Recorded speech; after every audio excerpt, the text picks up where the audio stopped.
Salut les oursons! Aujourd'hui on se retrouve pour le test d'un slider motorisé à pas cher, le Neewer ER1, ici en version 1 mètre. On va voir si ça vaut le coup de mettre 300 € dans un slider de ce type.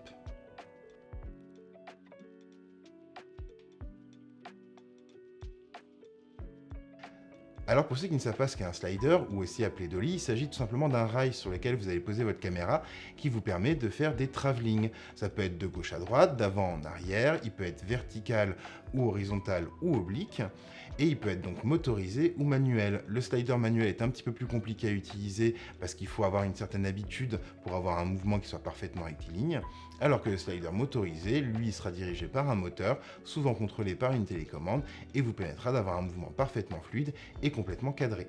Mais passons au déballage de celui-ci pour voir ce que le Neewer offre avec son slider.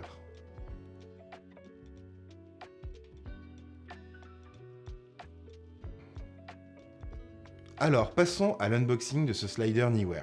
Il est livré, comme vous l'avez vu, dans un sac de transport qui est de relativement bonne qualité, même si ça reste du sac low cost, dans lequel vous retrouverez donc le slider et tous les éléments correctement tenus par une mousse de protection. On retrouvera à l'intérieur le slider en lui-même, une petite rotule, des câbles de communication avec votre appareil, une batterie NPF et un chargeur de batterie NPF. Le slider est correctement maintenu par des petites accroches et il ne bougera pas trop dans son sac. Le slider pèse 2,4 kg, ce qui le rend particulièrement transportable. On arrive à obtenir ce point grâce à l'usage de carbone pour les barres de direction du slider.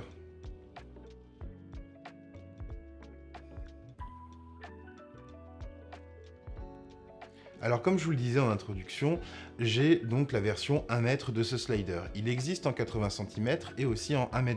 Alors effectivement, on n'est pas sur une dimension d'une dolly, on va pouvoir faire des travelling sur un couloir entier, mais c'est très suffisant pour du packshot ou pour des petits plans d'insert. Les plus perspicaces ont remarqué qu'il n'y a pas de télécommande dans le bundle. Et oui, dans cette version-là, Neewer a fait le choix de livrer le slider uniquement avec un module Bluetooth. Vous pouvez le diriger via l'application Neewer, vous pouvez bien évidemment acheter la télécommande à part, mais de base, elle ne sera pas fournie dans cette version-ci. L'absence de télécommande pourra éventuellement en rebuter plus un. Pour ma part, je sais que je n'ai aucun problème à utiliser mon téléphone en Bluetooth avec les diverses applications des constructeurs. Il faudra donc voir si vous voulez acheter une version avec télécommande ou sans télécommande. Mais malgré l'absence de télécommande, le bundle de ce Neewer ER1 reste quand même assez généreux, vu qu'il offre notamment une rotule et des câbles de communication qu'on va regarder ensemble à présent.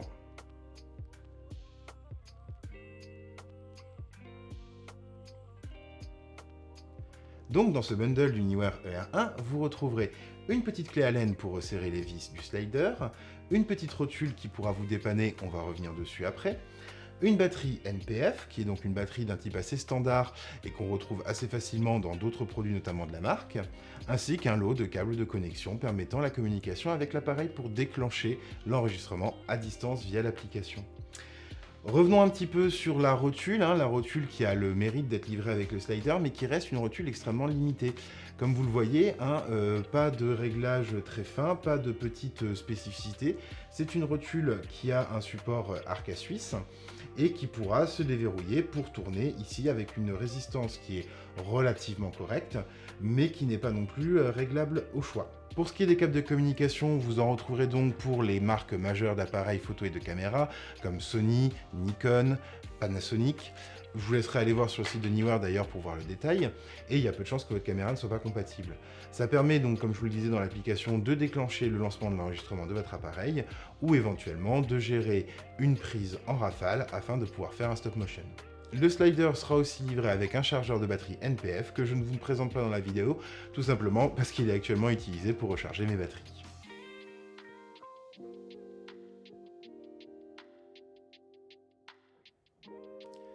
Alors le slider en lui-même, comment est-ce qu'il fonctionne, comment est-ce qu'on s'en sert, comment l'utiliser, c'est ce qu'on va voir maintenant. Comme vous le voyez, le slider se compose d'une petite nacelle mobile qui va être actionnée par un moteur qui est présent sur la nacelle et qui va donc permettre de le déplacer le long d'une courroie. Sur cette nacelle, on va retrouver un plateau permettant de monter la petite rotule fournie avec ou n'importe quelle autre rotule avec le bon pas de vis, ainsi que le moteur en lui-même et l'emplacement pour la batterie.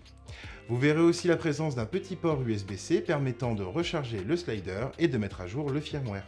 Pour le mettre en fonction, rien de plus simple, il suffira de prendre une batterie NPF et de venir l'enficher dans le petit réceptacle de batterie qui se trouve à l'avant du slider.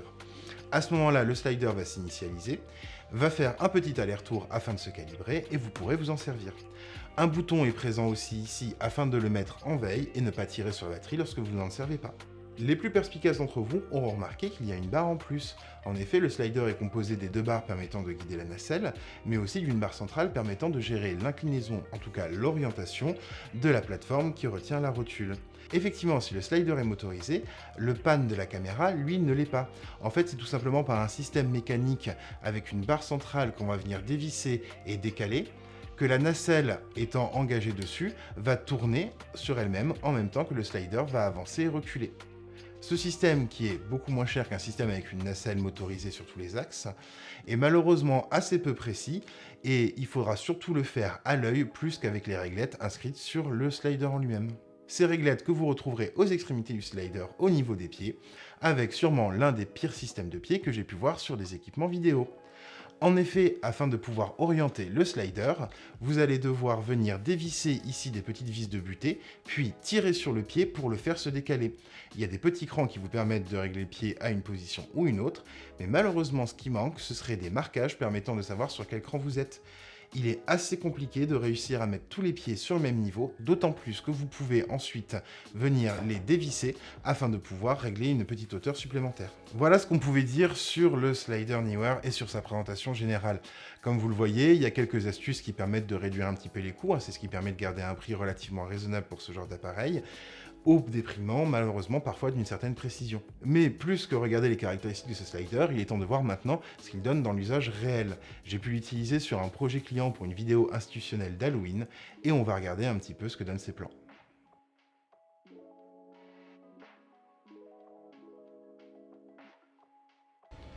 Alors, on va commencer avec l'ouverture. Pour ce plan, le slider était posé sur le sol. La petite difficulté a été de synchroniser en fait la vitesse du slider avec la vitesse de marche de la comédienne.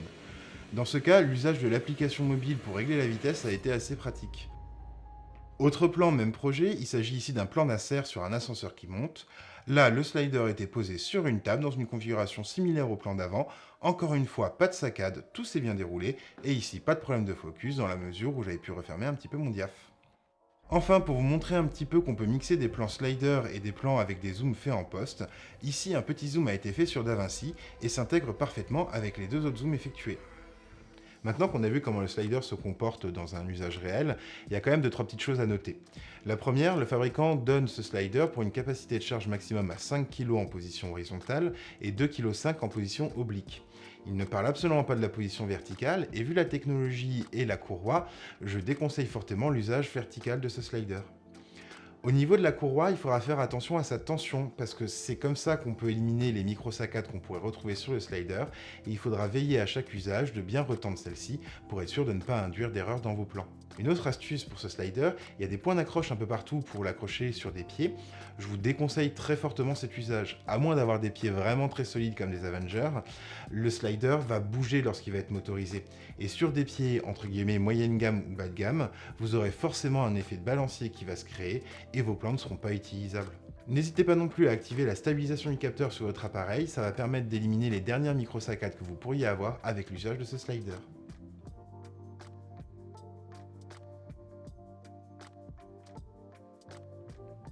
Alors en conclusion, qu'est-ce que je peux dire sur ce slider Neewer ? Bah écoutez, mon avis reste quand même assez mitigé, hein. Bien que ce soit un slider d'entrée de gamme, ça reste quand même un slider à 300 €. Et pour ce prix-là, on attend quand même 2-3 petites choses un peu plus concrètes. La rotule, par exemple, reste d'une qualité assez discutable. Le fait de ne pas pouvoir l'utiliser en vertical peut parfois être embêtant. Et le système de gestion de rotation de la nacelle pour panne l'appareil n'est pas forcément très pratique. Les pieds, eux, sont vraiment très énervants. Et ce qui fait que la globalité du slider, qui reste très bon, est un peu entachée par des points négatifs qu'il aurait été facile de gommer. Mais dans l'ensemble, je suis quand même plutôt content de ce slider. Alors, j'en ai pas un usage extrêmement intensif, et si ça avait été le cas, je n'aurais sûrement pas pris un slider Neewer. Cependant, le fait qu'il soit motorisé me permet quand même pas mal de petites choses, et ça m'évite surtout de me confronter à la réalité qui est qu'utiliser un slider manuel reste quand même assez tricky. L'usage de l'application me permet de diriger le slider de façon assez facile et en même temps uniforme avec mes lumières. Et ça s'intègre parfaitement dans mon workflow. Et c'est bien la seule chose que je lui demandais, c'est d'être capable de s'intégrer rapidement dans ma façon de travailler afin de pouvoir rajouter quelques plans intéressants pour mes clients. Maintenant, si vous cherchez quelque chose d'un peu plus évolué et surtout d'un peu plus précis, je vous conseillerais d'aller sur un des modèles bien plus chers, celui-ci restera pour un usage ponctuel. Sur ce, portez-vous bien et je vous dis à bientôt sur Charlie l'ourson.